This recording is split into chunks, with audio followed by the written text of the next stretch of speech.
A few months ago, I reviewed the Engwe E26 e-bike, which is a fat tyre e-bike, for just over £1,000.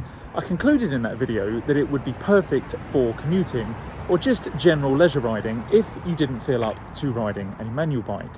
But what if you wanted something that was just unbelievably fun to ride with incredibly cool looks? Well, then this might be the bike for you, because this is the Engwe M20. But let me get it out of the box and show you what I mean. So whereas the E26 weighed in at about 34 kilos, this thing comes in at about 46. Right, this isn't working. I'm gonna have to slide it out.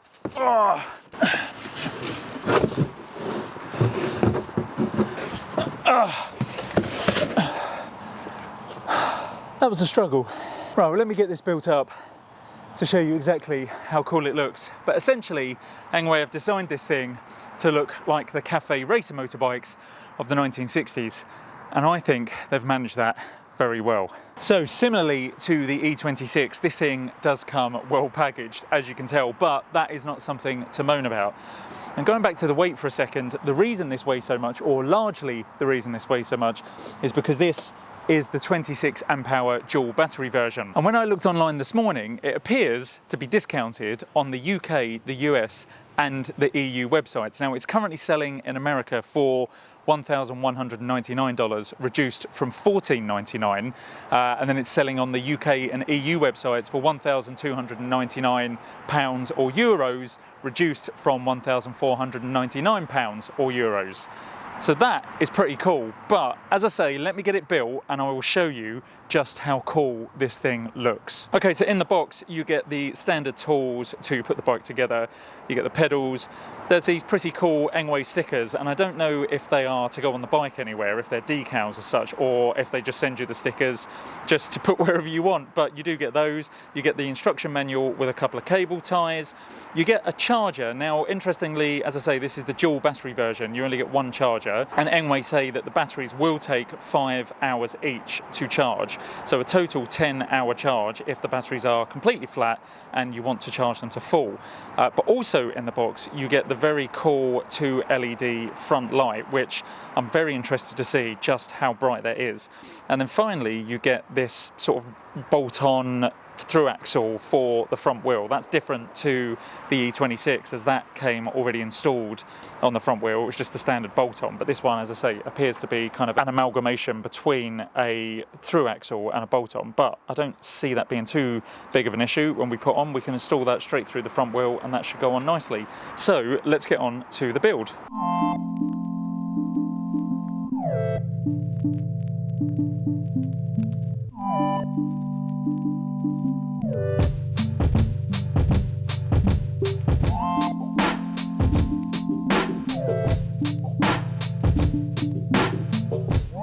Right, well, I think that is just about it, and I don't know about you, but I think that is the coolest looking e-bike I have ever seen. Now, each battery on this thing, Engwe say, will carry you for 47 miles or around about 75 kilometers. So this dual battery version will see you being able to go just under 100 miles or 150 kilometers thereabouts. But bear in mind, as I said with the E26 version, that will be in the lowest pedal assist setting, pedal assist 1, which will only see you moving along at about 4 to 5 miles an hour, which means you'll be doing a lot more of the legwork if you want to reach the maximum distance that these two batteries will take you, as that will eke out as much power from the batteries as possible. However, I don't think you're buying this thing to do long, slow rides, let's be honest. This thing is built to look cool, it's built for fun, so you'll probably get it. You'll put it into power assist setting 5, strap it down and leave it there, quite honestly. Now, as with all e-bikes, to be considered legal for road use in the UK, the speed limit of the M20 has been restricted to 15.5 miles an hour or 25 kilometers per hour. As with the E26 though, that can be de-restricted if you so wish, and you can enable use of the throttle. However, the throttle and the D-restriction is illegal in the UK, and I do need to point out also that this thing actually has a 750 watt motor with 55 Newton meters of torque. Now the torque isn't the issue, but the 750 watts is. As to be legal in the UK, a motor could be no larger than 250 watts. So this M20 is illegal for road use in the UK. So for the ride part of this review, I'm actually going to head to Canada, where e-bikes with 750 watt motors are legal. Yeah. Before that though, let's take a look through a few other features. So it actually has full suspension with a suspension fork at the front and this shock absorber at the back here.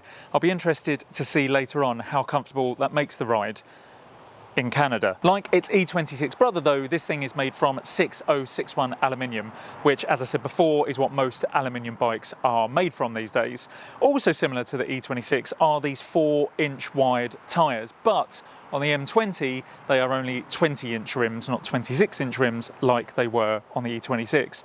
It also has mechanical disc brakes. Now I'm generally not a fan of those, having had them on my road bike for quite a long time, and now having switched on my road bike to hydraulics, there is a gulf of difference. So again, I'll be interested to see how these ones perform out on the road in Canada. Now again, like the E26, it's running a 1x7 gear setup with an entry-level Shimano Tournai rear derailleur at the back, with a 46 tooth chainring at the front and a 14 to 28 cassette at the back. It also has a speed sensor motor, again like the E26. Now I was a little bit critical of that in the E26 video because it does create a few issues when you're trying to go uphill, especially on a bike as heavy as this, when you need to have the wheels turning for a little bit before the motor kicks in.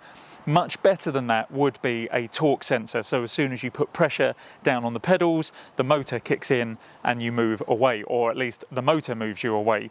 However, the problem with that is that torque motors are a lot more expensive, so you will end up paying a lot more for a bike with a torque sensor. So while a speed sensor is not ideal, I think it is nice to bring down the price of entry to owning an e-bike. One other thing, as I mentioned earlier, are these dual LED headlights at the front.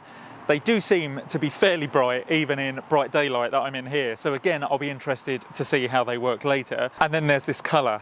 I think this looks absolutely incredible. It's not quite a British racing green, but it's not far off, and it looks amazing in my opinion. They also do come in a black and a white colour though, so there are a couple of options if the green is not for you. As well as the light at the front, it also comes with a rear red that doubles up as a brake light when you pull any of the brakes. Now, as I said before, I think that is a pretty cool feature. It's only a small thing, but it is pretty cool. And then also up the front here, you get your display, which even in this bright daylight is very bright. So it should be easily viewable when you're riding along. And one thing that's just struck me is that the E26 came with quite a nifty little bell. And I've just noticed that you didn't get a bell in the box on this one, but I've just noticed something on the handlebars.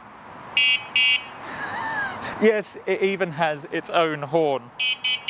I mean, once again, that is pretty cool. One thing I didn't point out that the E26 has, which this bike also has, is a walk mode. So if you turn up at your destination or you get to a point where riding bikes isn't allowed, this bike can feel a little bit heavy to push, especially if you are of a lighter disposition. However, if you press the minus pedal assist button on the display for a couple of seconds, the bike goes into walk mode.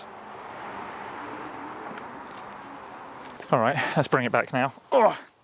So that's pretty cool if, as I say, you need to get off the bike at any point and walk it, and you just don't fancy pushing it. And then finally, the last thing on this bike are the full metal mudguards, and they are very, very sturdy and should do a fantastic job of keeping you nice and dry when the weather is slightly inclement.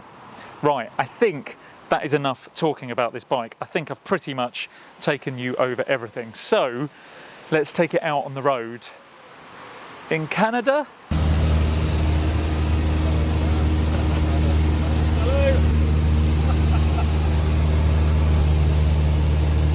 Okay, well after that very short flight to Canada, which you can absolutely do in a little two-seater Cessna 152, we have arrived in the land of the free e-bike, because yes, you can ride e-bikes here, that you can't in the UK. And before anyone mentions it, this particular trail that I've decided to come out on in Canada does look uncannily like the Flitch Way, which runs very close to my house, but it isn't, okay? And we're not going to say any more about it. I was expecting the Rockies to be a bit hillier than this, if I'm honest. Right, let's get on with this test. So it is fair to say that the first part of this video, the build part, was done quite some time ago, back in August last year when I first received the bike. And the weather back then, as you can probably tell from the clothes that I was wearing, was a lot warmer. It now, however, is the end of February, beginning of March, and it's -2 degrees today. We've just gone through full spring. We had a couple of days of 9 or 10 degree temperatures, and it's turned sub-zero again. Hence why I am dressed head to toe in what appears to be a quilt at the moment. So yes, I am not dressed like your standard cyclist today, but then this bike is not designed to be ridden by your standard cyclist. You're not donning your full lycra gear, clipless shoes and anything like that when you go out riding on this bike. No, this bike is pure cool. So I had actually considered coming out in my dirty Levi's and my leather biker jacket this morning. I thought that might be going a little bit over the top though, so I left it. But to get to this trail this morning, it's been about 5 or 6 miles, and I have to say it has been incredibly fun. We've gone through some very muddy, sloshy, slippery, icy bits, and this bike has dealt with them admirably. Those front and rear mudguards have done me an absolute service this morning, because some of the muddy puddles we've gone through have been absolutely ridiculous, and I've not got a single drop of dirt on my brand new Velo Samba trainers, which is nice. Now, I did mention back in the earlier part of this video about the brakes on this bike being cable actuated disc brakes, and that I'm not a big fan of them. However, I found them to be pretty efficient this morning. I've done a few emergency brake tests on this thing this morning, and I have to say it's done pretty well. At a speed of about 20 miles an hour, it only took, I would say, about 10 to 12 meters to come to a full stop, and bearing in mind that's on this slippery, muddy trail as well, so I don't think that's too bad at all. Moving on to the weight of it, and actually it hasn't caused too much of an issue, and if anything, again, on these muddy trails it's felt well planted. The only place it did become an issue was where I took on a bit of a hill earlier and decided to turn the electricity off just to see how difficult it would be to get up it. I'll cut that bit of footage in now. Right, so here we are at the bottom of a very steep hill that goes up and over the A120. And ordinarily, I'm quite happy to do this hill on my carbon fibre gravel bike. It is still a bit of a test, but it's not too bad to get up it with absolutely no electricity whatsoever. So I'm going to try it on this 43 kilo behemoth. Let's see how this goes. Oh, I'm up out of the saddle already. Oh god, yeah, I can't do it sitting down. Oh, oh boy.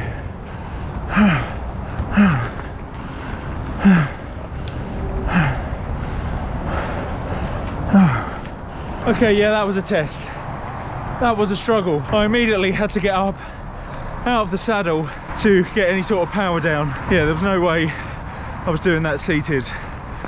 Oh boy. But then, to be honest, that is partly due to the fact that your legs are not in an optimal position for pedaling. Even when my foot's at the bottom of the pedal stroke, I feel like my knee is in my chest. The seat obviously can't be adjusted, the saddle height can't be adjusted, so you are rather fixed with how high your legs come up or how high you are sitting on this bike. But then, let's be honest, this bike is not designed to come up big hills like that without the power.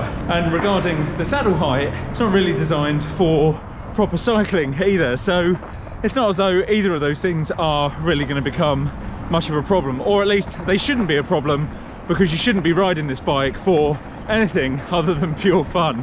Yeah, as you can see, I struggled a little bit, but it is nice to see that if you do run out of juice completely in this thing, it isn't entirely impossible to limp home with it without any battery. Just very difficult. Now, the suspension on this thing has given me a bit of a split decision, because on one hand, the front fork suspension is absolutely fantastic. It's nice and spongy over the rough ground we've been over this morning. I don't feel like my wrists are about to fall off, and it's actually very nice. However, the rear suspension is probably just a little bit too stiff for my liking. I went over some bumpy ground earlier, and you could definitely hear in my voice that I was jumping around a little bit. And I have seen other people that have reviewed these things have ended up putting new shock absorbers on the back, and you can pick them up quite cheaply from AliExpress, so it doesn't have to be a top of the range, stupid expensive RockShox or Fox shock absorber. Now in terms of battery life, in fairness I haven't ridden this thing until I've got a fully dead battery, but just taking today's ride as an example, I've done about 30k so far this morning and I've only just lost the first of my 5 bars of power. So even by my rudimentary math skills, if you take each one of those battery bars as 30 kilometers, that gives you your 150k. And to be honest, I've ridden most of the time this morning in power assist setting 5 and using the throttle a little bit as well. So that is actually a very promising thing to see. In all honesty though, if I was to carry on in power assist setting 5, I reckon those bars would start disappearing quite quickly. But it does just show that likely if you do sit it in power assist 1 or 2, you will get a good few miles or kilometers out of this thing. All in all then, this is an unbelievably cool bike. Quite honestly though, it feels like Engwe have just strapped a set of cranks to an e-motorbike to class it as an e-bicycle. But if truth be told, I'm very happy they did, because by doing so, it means I get to ride it, and this thing has been so much fun this morning. Okay, you might not be able to ride it legally on the road in the UK, but as I've shown this morning, you can ride it admirably off-road, and it has been awesome. We've been across some absolutely awful terrain, and this bike has dealt with all of it admirably, so I am definitely impressed with this thing. But what about you? Would you ride a bike like this? Would having an e-bike that looks this cool, replicates the 1960s cafe races, would that be enough if you are an e-bike skeptic to push you over into thinking about owning one? Or are you already on the Engwe site with your cursor hovering over the purchase now button? Either way, let me know in the comments below, because I'd love to hear what you think of this bike. Right, well I'm off to enjoy the rest of this beautifully sunny, if not freezing cold morning, powering through the Canadian countryside. Thanks very much for watching, guys. I hope you found this one interesting, and I will see you back in England for the next one. Take care, guys. Mud.